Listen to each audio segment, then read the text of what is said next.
Senator for Nairobi City County. Thank you, Honorable Speaker. Allow me to make some comments on the statement that has been sought by the Senator for Nandi regarding the assault on those young people who were playing pool in Nandi Hills. In fact, Chair, I think the entire country was in shock when those videos came out, that young people would just be hanging out, not breaking any law, within the confines and protection of the law, seemingly, and then police officers would come in and without any explanation or provocation, they would start physically assaulting those young people. And what is most heartbreaking, Honorable Chair, as far as I know, up to today, the police have not told us whether those officers who were involved in that particular incident have been arrested. Honorable Chair, Speaker, we have come to a place where now we're having certain conversations in this country.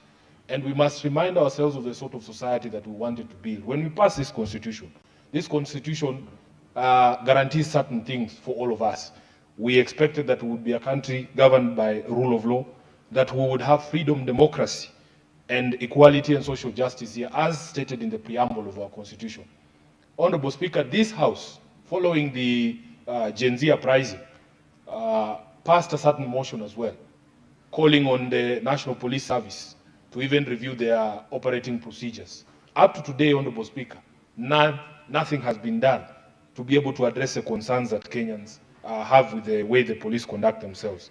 We cannot live in a country like this, and Senator Cherargei, you have to agree with me, that we have to build a society where people are actually free. You can imagine, we are, in this agreement that we signed, the MOU, people think that that MOU was between ODM and UDA. It was an MOU to actually resolve the challenges of this country. Honorable Speaker, one of the things that we provided for there was to solve the question of youth unemployment, to sort out the question of officers who misbehave, and to protect and promote the livelihoods of young people. We have programs, for instance, that are going on to give young people seed capital to essentially do business.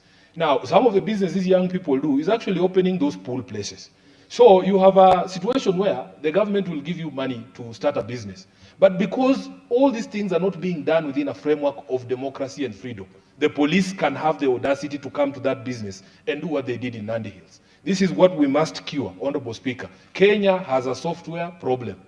It's not just about roads and beautiful stadiums. By the way, everybody should know that President Moi built stadiums also. But no one wants to go back to the life that we used to live under President Moi. That is just a fact.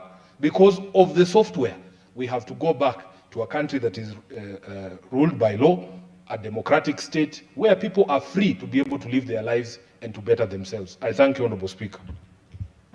Senator Morgo.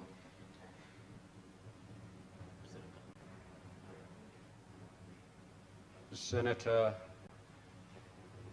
Esi. You keep it under 3 minutes. Thank you, Mr. Speaker. I want to support the statement by Senator Cherargei and just pause to wonder, if you watch those clips online, it's really sad, and I wonder whether we have a law which requires the innocent members of the public to keep walking with the identification cards, or it's a way the police are using to extort money from already poor young people who have nothing to put on the table, Mr. Speaker. And sad enough that no arrests have been done yet, Mr. Speaker. So I really feel we do not need to put a blind eye to this matter, because when you keenly watch the video, the National Police Service should by now be informing members of the public what indeed transpired and any actions which have been taken.